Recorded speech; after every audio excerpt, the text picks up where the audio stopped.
시바시 국어의 이현호 선생님입니다. 여러분 반갑습니다.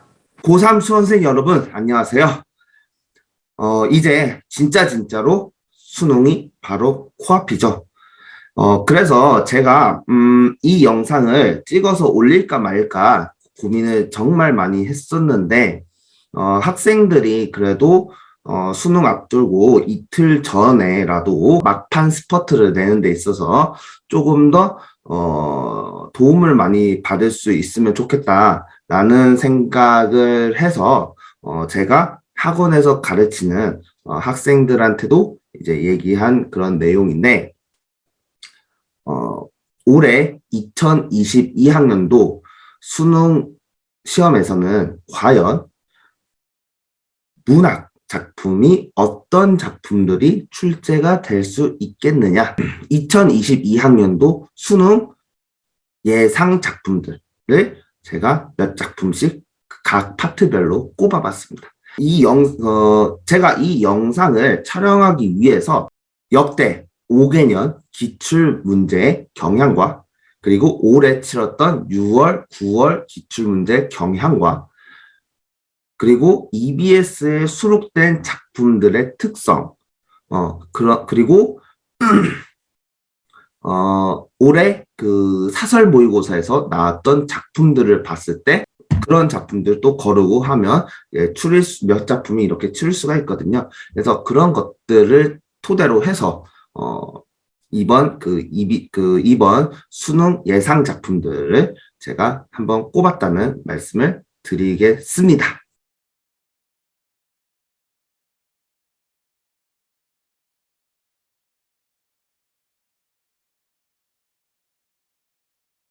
자, 고전시를 보면요. 고전시는 그 주제가 굉장히 단순합니다. 그리고 고전시에 나와 있는 주제들은 굉장히 유형화를 시켜서 그 유형을 한번 볼 수가 있고 그 유형별로 이 유형의 그 시들은 이런 분위기를 내는구나 라는 것을 여러분이 감을 잡기만 하면 고전시가는 굉장히 쉽거든요. 그래서 고전시가에서 주로 다루는 주제는 크게 5가지로 나눠볼 수가 있어요. 그 중에서 첫 번째는 바로 자연 친화. 두 번째는 뭐냐? 두 번째는 바로 사랑에 대한 이야기입니다. 그러니까 근데 이 사랑에 대한 이야기는 크게 2가지로 나눠볼 수가 있는데 첫 번째는 사랑하는 연인에 대한 사랑이 있고요. 두 번째는 임금에 대한 사랑이 있어요. 자, 세 번째는 바로 우국충정입니다. 우국은 나라에 대한 걱정이고요. 충정은 충성을 얘기를 하는 거죠. 나라에 대한 충성도 있을 수 있고, 임금에 대한 충성도 있을 수 있고, 대개 어떻게 보면 유배 가사에서 많이 이야기를 하는 주제가 바로 충정이죠. 네. 그리고 이제 우국 같은 경우는 아직 나라가 멸망을 했거나 아니면 내가 유배를 가서 어떤 간신들로 인해서 이 조정이 걱정이 된다. 다시 한번 올라가서 내가 정치를 잘 하고 싶다. 그리고 백성들을 나라를 걱정을 하면서 이제 백성들을 죄 없는 백성들을 걱정하는 그런 우국과 관련된 시가 있고요. 그리고 네 번째는 효와 관련된 얘기가 있어요. 네, 그러니까 효는 어떻게 보면 유교와 관련된 이제 우리 사상에서 빗댄 이제 많은 그런 주제들이고요. 마지막 5번째는 바로 사회비판, 풍자와 관련된 시입니다. 이거는 그렇게 사실 많지는 않아요. 이거는 많지는 않지만 그래도 일반인들이 쓰는 시조나 아니면 일반인들이 썼던 이 가사들 중에서 사회가 너무 족같아요. 그래서 이 나라에서 살기 싫다. 이 정부 새끼들이 뭐 하는지 모르겠다. 이런 것들을 이제 비판을 하거나 아니면 풍자를 하는 그런 시들을 씁니다. 이 5가지 테마를 기억을 해 두시고 지금까지 역대 5개년 기출 문제가 어떤 테마로 출제가 되었는지 한번 고전시가 파트를 보겠습니다. 네, 첫 번째는 2017학년도입니다. 그러니까 2016년에 본 시험이겠죠. 네. 네, 2017학년도에는 뭐가 나왔냐면 고전시에서 연행가라는 게 나왔어요. 이 연행가의 주제는 기행입니다. 여행. 여행이라는 주제고요. 2018학년도에는 비가, 이정환의 비가라는 게 나왔어요. 이 비가는 우국과 관련된 주제입니다. 주제의 시입니다. 그리고 2019학년도에는 뭐가 나왔냐면,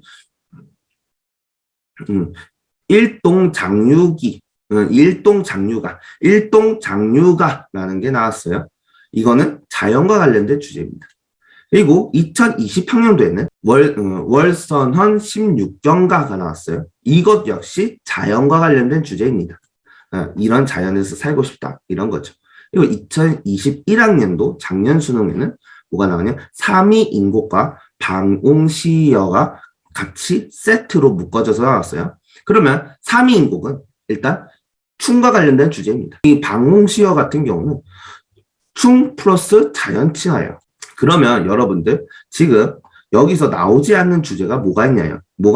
2017학년도에는 기행, 2018학년도에는 우국, 그리고 2019학년도에는 자연, 2020학년도 자연, 그리고 2021학년도 춤 플러스 자연. 그러면 선생님이 아까 5가지 지금 얘기한 주제 중에서 안 나온 주제가 뭐가 있나요? 사랑과 관련된 주제 안 나왔죠. 사랑과 관련된 주제 안 나왔죠. 그리고 사회비판과 풍자와 관련된 주제 안 나왔죠. 그리고 충은 나왔는데 효가 안 나왔어요. 그쵸? 그러면 이거를 얘기를 한다면 사랑, 효, 사회비판 및 풍자, 이 3개가 나와야 되는데 사실 사회비판 및 풍자와 관련된 고전시는 별로 수록된 게 없어서 그 2가지로 꼽자면 사랑과 효, 이 2가지 테마가 안 나왔다라고 볼 수가 있고요. 그리고 좀 나온 지 오래된 테마가 우국이에요. 우국. 여기 언제 나왔어요? 2018학년도 한 3년 됐네요. 안 나왔어요. 그러면 우리가 크게 얘기할 수 있는 게 사랑, 효, 우국 3가지 테마가 나올 수 있겠다 라고 생각을 해봤어요. 그리고 조금 이제 그리고 또 하나는 이제 작가가 뛰어나거나 아니면 이제 문학성이 좋은 그런 이제 작품들.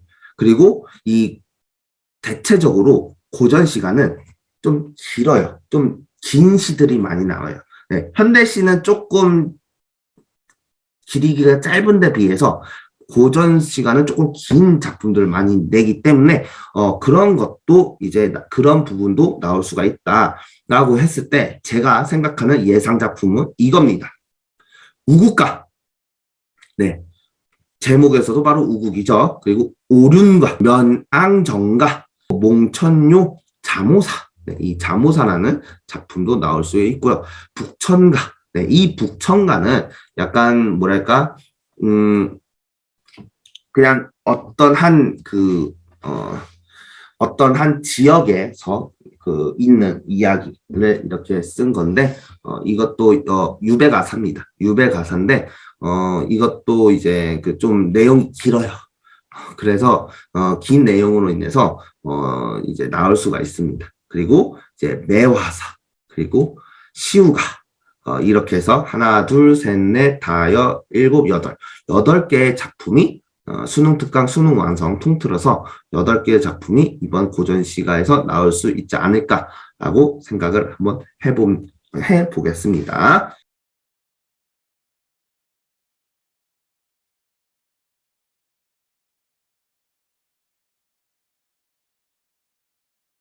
자, 역시 현대시도 기출문제를 분석을 통해서 한번 보도록 하죠. 네, 2017학년도에 현대시에서 뭐가 나왔냐면 구름의 파수병, 김수영 시인의 구름의 파수병 나왔습니다. 이것의 주제는 이제 삶의 반성과 성찰이라는 부분이고요. 그리고 2018학년도에는 두 개가 나왔어요. 강 건너간 노래, 그리고 묘비명. 이 두 개는 이제 역시 삶과 관련된 주제입니다. 그 바람직한 삶과 자세, 바람직한 삶과 자세라는 주제고요. 그리고 2019학년도에는 샤갈의 마을에 내는 눈과 출생기 두 개가 나왔는데 이거는 생명과 관련된 겁니다. 그리고 2020학년도에는 윤동주의 바람이 불어와 김희택의 새 이렇게 나왔죠. 이것도 역시 이거는 자아 성찰과 관련된 얘기죠. 자아 성찰과 관련된 이야기입니다. 그리고 작년 수능이죠. 2021학년 수능은 자 그리움의 이용화 그리고 마음의 고향 2 이렇게 두 개가 나왔습니다. 이거는 뭐예요? 바로 고향 테마입니다. 고향에 대한 테마입니다. 자, 그렇게 봤을 때 안 나온 테마가 뭐가 있을까? 바로 사회 부조리 비판 및 저항시가 안 나왔고요. 그리고 가족에 대한 사랑에 대한 얘기가 안 나왔어요. 네, 사랑은 사랑인데 그 중에서도 이제 가족에 대한 사랑에 대한 시가 안 나왔고요. 그리고 삶 중에서도 삶이 많이 나오거든요. 네, 그래서 딱 봤을 때 삶 중에서 이제 어떤 부분이 나오지 않으면 공동체적인 삶에 대한 부분이 안 나왔어요.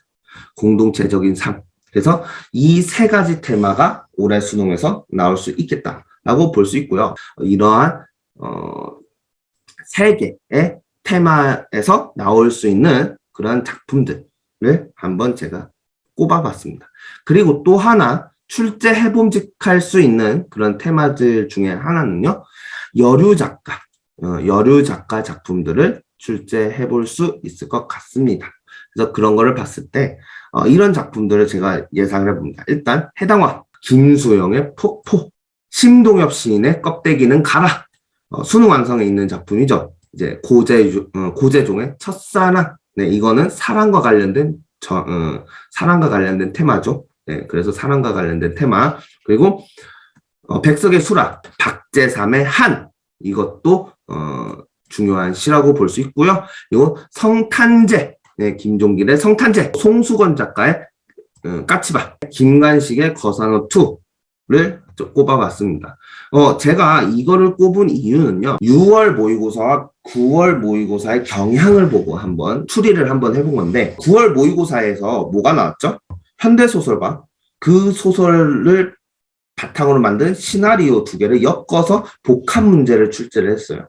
근데 9월 모의고사에 이렇게 냈다는 얘기는 수능에서도 충분히 이런 문제가 나올 수 있다는 얘기거든요.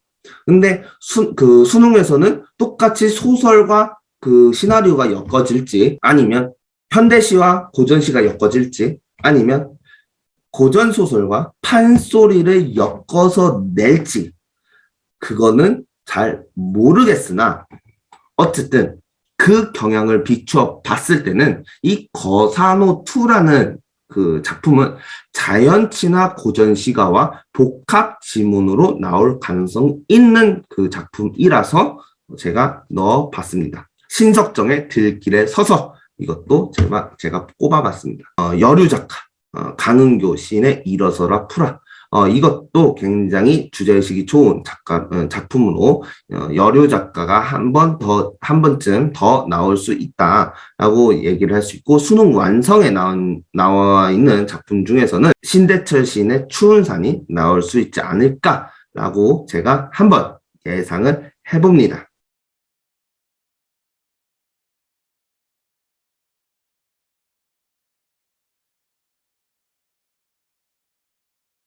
최근에 기출문제 5개년에서 나왔던 내용과 아니면 최근 EBS에 수록된 그 작품들의 특성들을 보면 굉장히 반영론적인 소설이 굉장히 많이 나온다는 걸 알 수가 있어요. 특히 이제 50년, 60년대나 70년, 80년대, 90년대 이후의 소설들이 이제 최근 기출문제와 EBS 작품 기조를 봤을 때 이런 종류의 그 작품들이 나온다. 그래서 반영론적 소설이 출제될 가능성이 있겠다.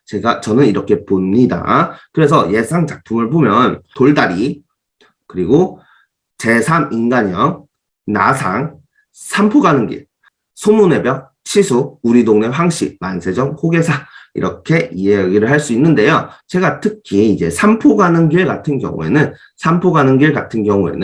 9월 그 평가원의 이제 출제 경향에 따라서 이 삼포 가는 길이라는 소설이 시나리오 삼포 가는 길이 또 있어요. 그래서 시나리오 삼포 가는 길과 엮어져서 충분히 나올 수 있는 복합 지문으로 나올 수 있는 소설이기 때문에 삼포 가는 길을 넣고요. 그리고 나머지는 다 그 시대별 그런 반응론적 기조가 들어가 있는 소설들을 제가 이렇게 꼽아 봤습니다.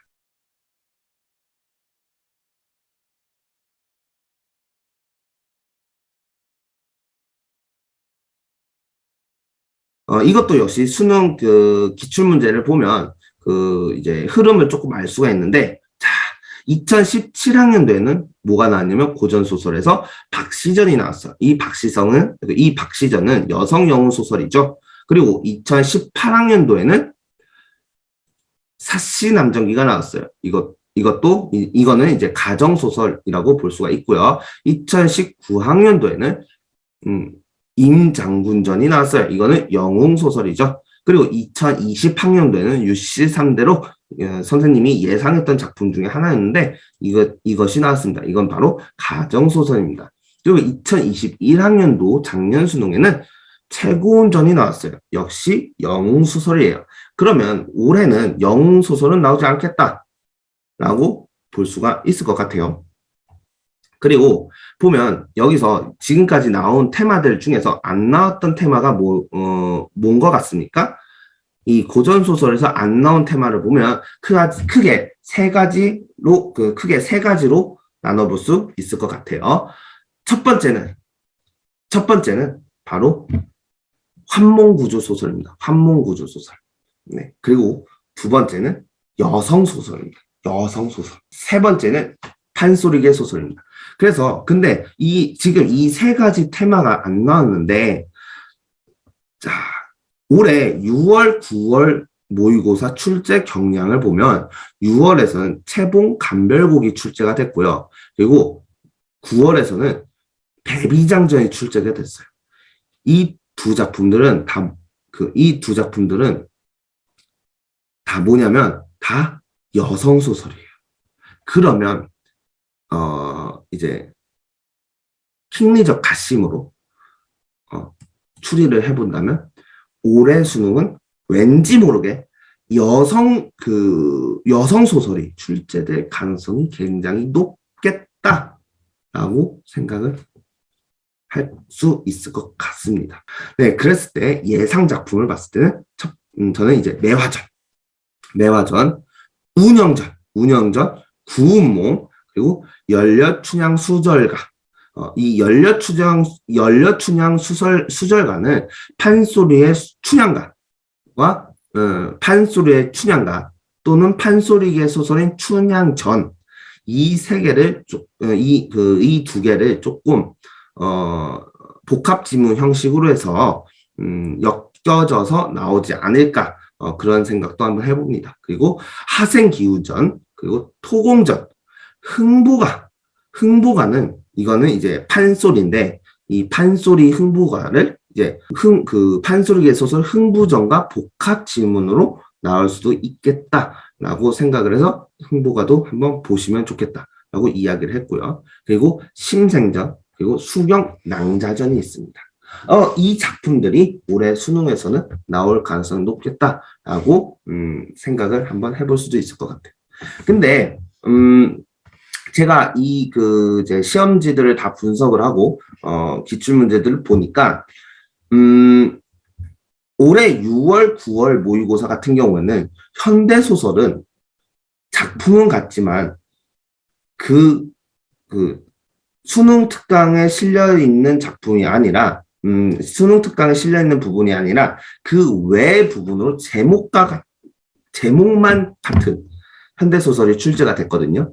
근데 오히려 반대로 고전소설은 거의 EBS 지문과 유사한 장면들이 출제가 됐어요. 그 얘기는 뭐냐면 평가원에서도 그거를 조금 그런 생각을 좀 하는 것 같아요. 고전소설은 상대적으로 인물들이 많이 나오고 호칭들이 바뀌니 그런 부분에 대해서 조금 그 부담을 덜어주기 위해서 EBS 지문과 거의 비슷한 내용으로 이제 출제를 하고, 현대 소설은 상대적으로 이제 인물에 대한 파악은 쉬우니 좀 외적인 부분 지문으로 출제를 한 느낌이거든요. 그래서 이번에 이제 여러분들이 수능 특강을 이제 마지막으로 볼 때 특히나 고전 소설 파트 같은 경우는 수능 특강에 실려 있는 부분이 비슷한 부분이 나올 가능성이 높으니 조금 철저하게 이제 인물들과 갈등 상황, 그리고 어떤 해결 방식, 그런 거를 중심으로 조금 꼼꼼히 내용을, 스토리 줄거리와 내용을 기억을 하면 좋지 않을까, 그렇게 생각을 하시면 될 것 같습니다. 그리고 현대소설 같은 경우는 이름은 같지만 EBS에 실린 작품 외의 지문이 나올 수가 있으니 여러분들이 선생님이 지금 얘기해준 그 내용들을 구글이나 아니면 네이버에 검색을 해서 전반적인 줄거리, 스토리 정도는 여러분들이 가지고 가면 시험장에서 소설을 읽는데 굉장히 도움이 많이 될 것 같다라고 이야기를 해줄 수 있을 것 같습니다.